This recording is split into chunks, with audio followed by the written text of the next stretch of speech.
Tout commence dans une prison de la ville de Xi'an. Dans le parloir des prisonniers, sur les côtés opposés de la vitre, se trouvent un père et son fils. Rick demande à son père de lui dire toute la vérité sur la raison pour laquelle les monstres ont détruit la ville de Donghae. Il veut découvrir toute la vérité et obtenir la liberté de son père.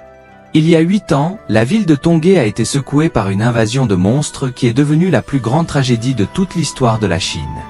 Seul son père Chris a réussi à survivre à cette tragédie. L'enquête a montré que Chris a quitté la ville avant l'invasion des monstres. Comme une absence non autorisée est un crime grave, Chris a été traité de traître à la patrie. Il a été condamné à mort avec un sursis de 10 ans compte tenu de ses mérites passés. La condamnation de son père a laissé une marque sur les 8 prochaines années de la vie de Rick.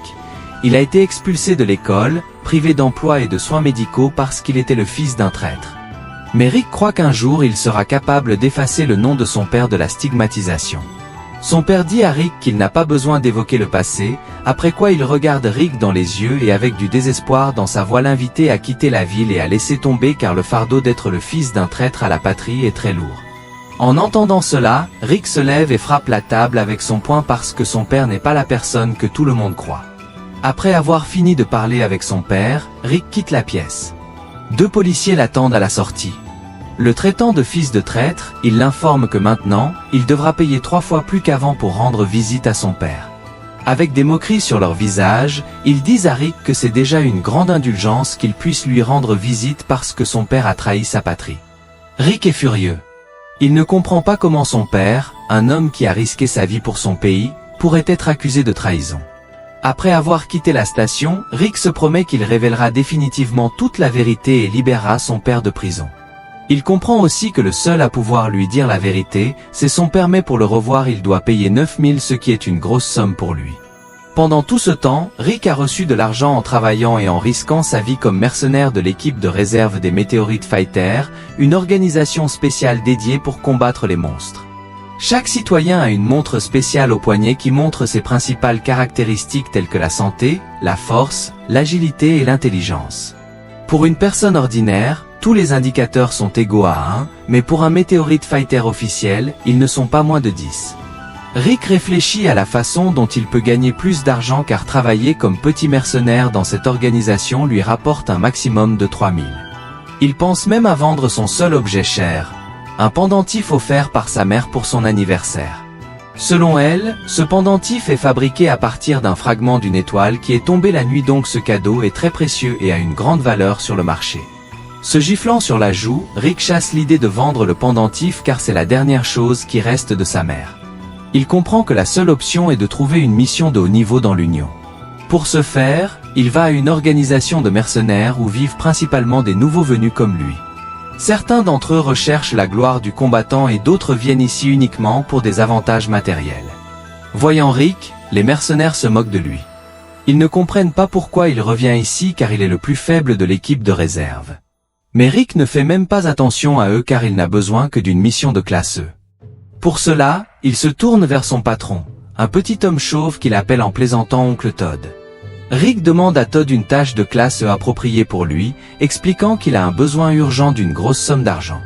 Allumant un cigare, Todd répond que partir sur une telle mission avec une telle préparation est du pur suicide pour un combattant de son niveau. Continuant son discours, il ajouta que Rick a déjà beaucoup de chances d'être encore en vie car même dans les missions de classe F, Rick n'est que de la chair à canon. Todd rappelle à Rick qu'il n'est qu'un soldat de réserve et rien de plus. Avec du désespoir dans les yeux, Rick explique toute la situation à son oncle et dit qu'il n'a plus rien à perdre. Après avoir allumé une autre cigarette et revu la position de Rick, Todd accède finalement à sa demande. Il lui confie une tâche de classe dont le but sera de nettoyer un donjon avec des monstres du niveau approprié. Voyant le contrat, Rick est abasourdi parce que le montant qui y est écrit est bien plus que ce dont il a besoin. Avant de se séparer, Todd a averti Rick que l'équipe dans laquelle il ira n'est pas facile et qu'il devra constamment être en alerte. Ricky s'équipe de tous les équipements disponibles. Il est enthousiaste car des combattants débutants et plus forts participeront à la mission mais il se rassure en pensant que malgré le fait qu'il soit le seul réserviste, ce qu'on attend de lui, c'est de bien jouer le rôle d'un éclaireur, ce qu'il a déjà fait plus d'une fois. En arrivant au lieu de rassemblement, Rick voit sa nouvelle équipe pour la première fois. La première personne qu'il voit est une fille aux cheveux roses de son âge. Ce qui la distingue de tout le monde, c'est sa jeunesse et ses équipements coûteux. Remarquant Rick, elle le regarde avec incrédulité et se présente. Son nom est Rose et elle est la commandante de ce détachement. En la regardant, Rick se fiche d'étonnement et de peur simultanément. Admirant son équipement, il comprend que Rose est une combattante de catégorie moyenne. Son épée attire une attention particulière, au centre de laquelle Rick remarque le noyau de bête scintillant de différentes couleurs. Le noyau de bête est une chose extrêmement unique car il ne peut provenir que d'un monstre sur 1000. De tels noyaux sont utilisés pour créer des équipements spéciaux pour les combattants. De tels équipements augmentent considérablement la force de celui qui les utilise. Après avoir évalué la situation et s'être un peu calmé, Rick tend la main à Rose pour la saluer mais sa main est soudainement interceptée par un garçon aux cheveux violets.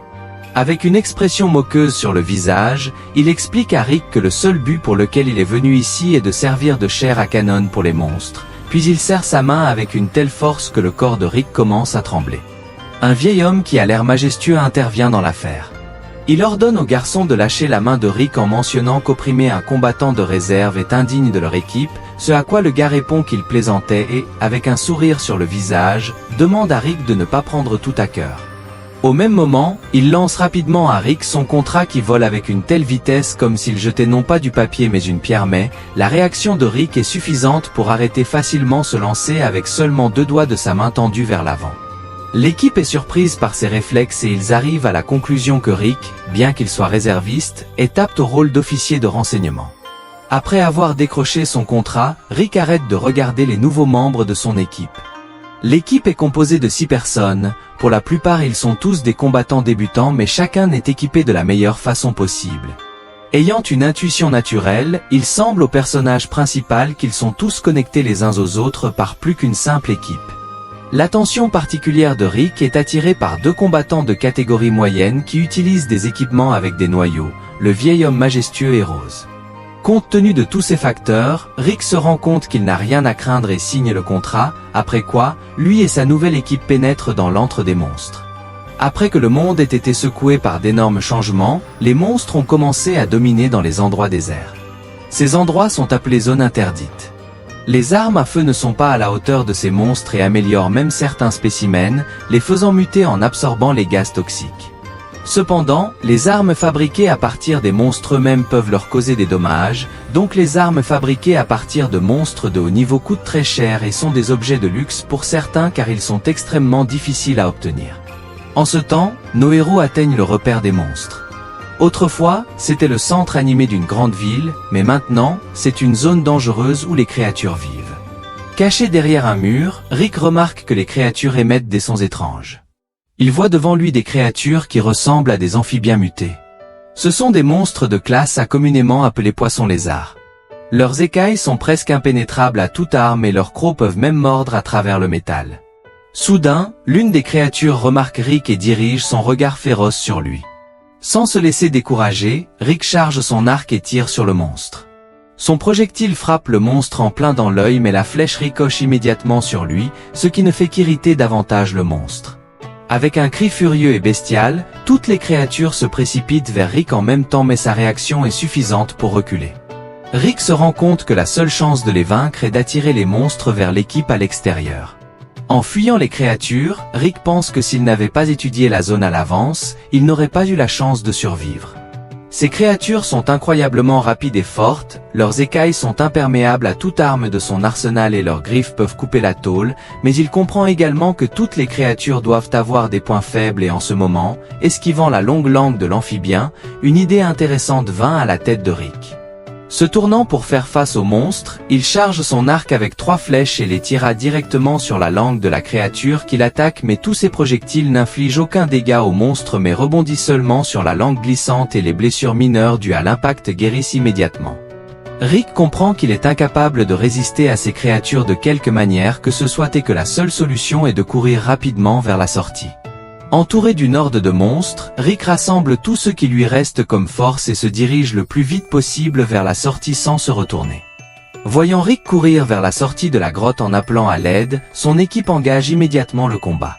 La créature enragée brise le mur de pierre d'un seul coup et se précipite vers l'escouade.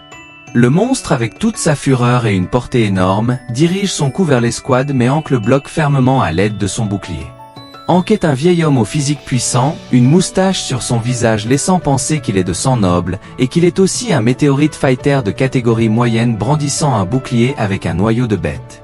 Au même moment, Rose coupe le monstre en deux parties avec sa lame tranchante, ne lui laissant aucune chance. Le protagoniste est heureux de voir que les alliés qui forment son équipe sont puissants car avec de tels camarades, il ne sera pas difficile de nettoyer complètement l'antre. L'escouade fait unanimement l'éloge de Rose en disant que son attaque n'a pas d'égal et que celui qui la reçoit n'a pas de chance, mais à ce moment, le monstre coupé en deux, avec son dernier souffle, se précipite sur l'escouade en se dirigeant vers le garçon aux cheveux violets qui est à 1 mètre de sa bouche. Les héros sont pris par surprise. Avec un sourire caractéristique, l'homme aux cheveux violets pousse Rick directement dans la bouche de l'amphibien et lui dit qu'il est temps pour lui de remplir son rôle. Voyant l'énorme bouche pleine de dents acérées comme des rasoirs se rapprocher, le protagoniste pense qu'il est sur le point de mourir mais grâce à ses réflexes, au moment de la morsure, il repousse le monstre avec son pied et s'éloigne de lui à une distance de sécurité, puis il envoie à nouveau une flèche vers la créature dans un endroit qui lui est déjà familier, les yeux. Le monstre blessé, hurlant de douleur, est au même moment furieusement achevé par Rose. Plusieurs gouttes du sang chaud du monstre touchent le corps de Rick. À ce moment, le pendentif accroché autour du cou de Rick commence à émettre des sons étranges. Les yeux de Rick s'illuminent en bleu et dans son esprit, il entend que tuer le monstre de classe E a activé le démarrage du système et son adaptation au propriétaire. Rose ordonne à Jack d'examiner le cadavre du monstre pour le noyau et d'autres parties utiles, ce qui fait que Jack est indigné car ce travail n'est pas pour lui. Ils ont un nouveau réserviste pour sa mets, voyant le regard furieux de son capitaine, Jack commence quand même à examiner le cadavre car Rose a vu comment il a balancé Rick. Après une bataille difficile, l'escouade décide de se reposer près du feu afin de reprendre des forces pour le prochain voyage. Profitant de la chaleur du feu, Rose suggère à Rick d'essayer un nouveau type de nourriture de l'équipe, cela restaurera ses forces plus rapidement. Tenant les provisions devant le visage de Rick, elle sourit et dit avec un peu de fierté pour la recrue qu'il s'avère être un bon éclaireur. Ces mots déroutent un peu Rick et il pense qu'elle n'est pas aussi indifférente qu'elle paraît au premier coup d'œil. En les regardant, Jack note que Rick s'est bien débrouillé dans le rôle d'appât et il ajoute que cela lui convient très bien d'être un bouc émissaire. En réponse à cette blague, l'équipe éclate de rire. Il semble que le rire a atteint le centre de la ville. Le vieil homme Hank, frappant Rick sur l'épaule, lui dit de ne pas être offensé parce que ce ne sont que des blagues inoffensives. Jack aime toujours se moquer des autres. Pendant la conversation joyeuse, les nouvelles connaissances ne remarquèrent pas à quelle vitesse la nuit arrivait. Puisque Rick est le plus faible de l'équipe, il fut décidé de le laisser de garde pour donner le plus de repos aux importants membres de son équipe. Alors quand il vit Rose s'approcher de lui, Rick a été très surpris. S'approchant de Rick, Rose lui dit qu'elle ne remplissait qu'une des conditions de l'accord selon laquelle 2 personnes devaient être en patrouille et discuter à la lumière de la lune. Rick note que Rose a un accent inhabituel différent de celui d'ici et il lui demande pourquoi elle fait cette mission alors qu'elle est si loin de chez elle. Avec une voix lourde, Rose dit qu'elle vient de la ville du Northshine où des monstres féroces sont apparus pour la première fois, puis ajoute que chaque membre de sa famille, lorsqu'il atteint l'âge adulte, doit accomplir une telle tâche de nettoyage de donjon. Après avoir répondu à la question de Rick, Rose lui demande pourquoi un combattant aussi faible que lui est venu dans un endroit si dangereux rempli de monstres. Le protagoniste voulait dire à quel point il voulait sauver son père et découvrir toute la vérité sur la chute de la ville de Dongé quand il sentit soudain un étrange bruissement à ses pieds. Regardant en bas, les héros sont horrifiés par ce qu'ils voient. À l'endroit où ils se tiennent, un énorme abîme s'est soudainement formé menant directement au métro et nos héros commencent rapidement à tomber. Rick essaie de s'accrocher à n'importe quel fragment à proximité mais ses tentatives échouent et il tombe dans l'abîme à grande vitesse. La dernière chose qu'il voit est la mystérieuse silhouette d'un homme, debout au bord de la falaise. C'est tout pour la vidéo d'aujourd'hui. J'espère que vous l'avez apprécié. Assurez-vous d'aimer et de vous abonner à notre chaîne et faites-moi savoir dans le commentaire si vous en voulez plus.